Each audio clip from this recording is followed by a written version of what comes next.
Boa noite, pessoal, tudo bem? Tô fazendo um vídeo aqui para dar dicas para a sua prova P2.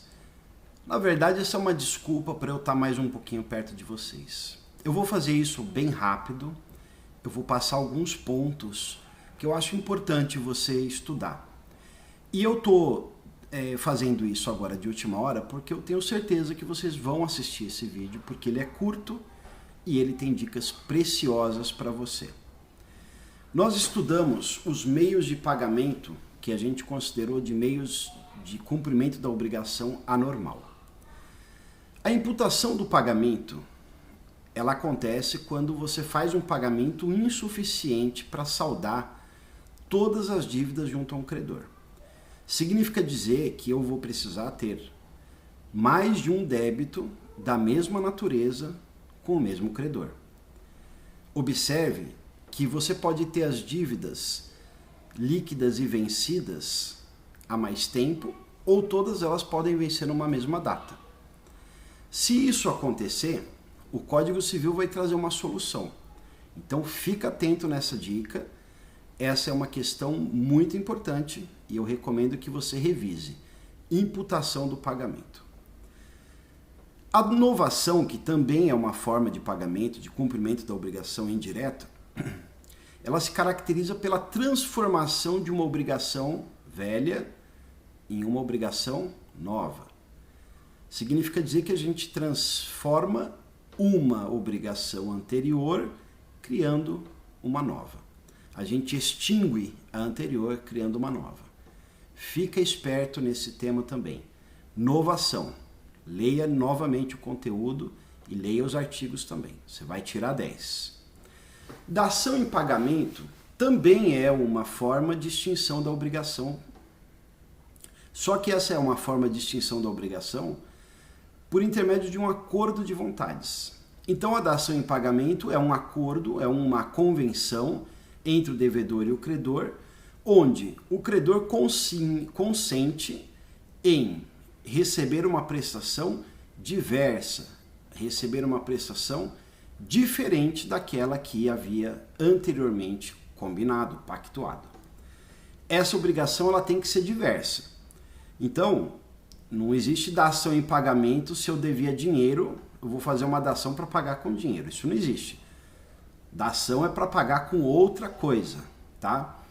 Então, fique esperto aí com a dação em pagamento. Dação é top. Dação vai ser legal você estudar de novo. Remissão. Remir é perdoar. Parte da ideia de recomeçar, de recomeço.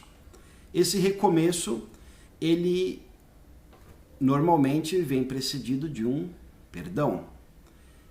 O perdão ele precisa ser aceito. Então é importante você ficar atento, atenta, que se por acaso houver a extinção da obrigação pela remissão, esse perdão, essa remissão precisa ser aceita.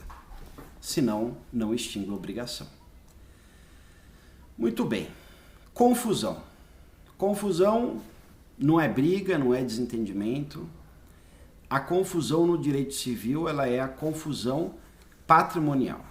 É quando a pessoa do devedor se confunde com a pessoa do credor. É um meio de extinção da obrigação, não pelo seu cumprimento, mas porque seria juridicamente inexequível.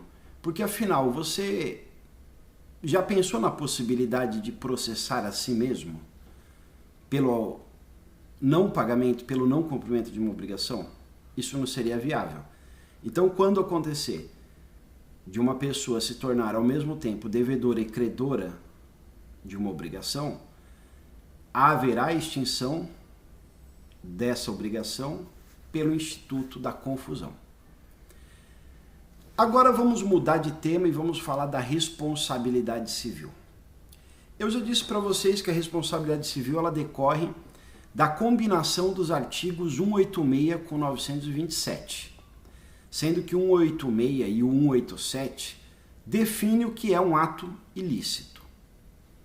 E o 927 ele fala qual é a consequência quando acontecer um ato ilícito. O ato ilícito, portanto, é toda ação e omissão voluntária, negligência, que viola direito e causa dano a alguém. E toda pessoa que também abusa de um legítimo direito seu, o abuso do direito, também comete ato ilícito.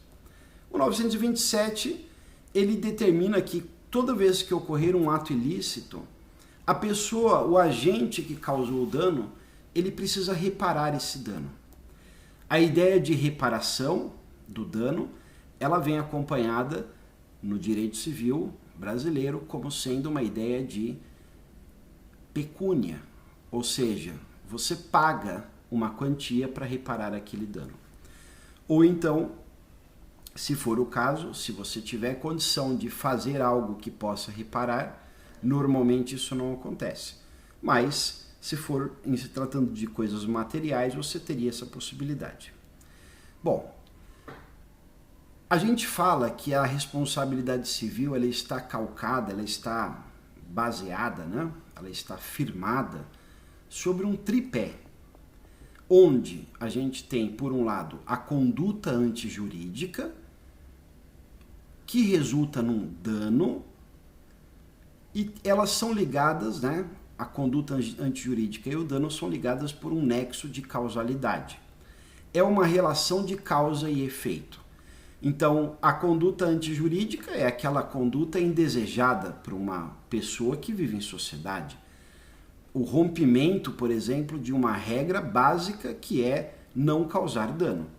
Então, se no meu modo de viver eu causei a alguém dano, eu preciso reparar.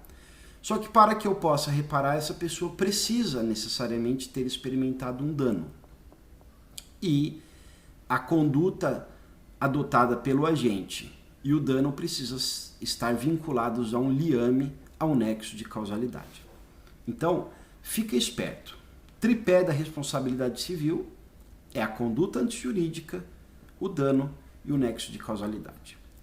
E aí a gente falou também, isso a gente falou na nossa aula, né, algumas vezes inclusive eu disse, que a gente tem uma responsabilidade civil objetiva e uma outra que a gente chama de subjetiva. A objetiva é aquela em que o agente vai se responsabilizar independentemente de culpa. E na outra, eu preciso provar a culpa. Então, a culpa, ela é conceituada como sendo o que, pessoal? Vamos ver se vocês lembram. Pense aí, o que é culpa, professor? Vamos lá. É claro, a gente está numa aula offline, então vocês não vão me responder, mas eu quero que você pense o que é culpa. Lembra que alguns, durante a sala de aula, falou que a culpa é aquela mesma do direito penal? E aí? Culpa é o quê? Negligência, imprudência ou imperícia, tá?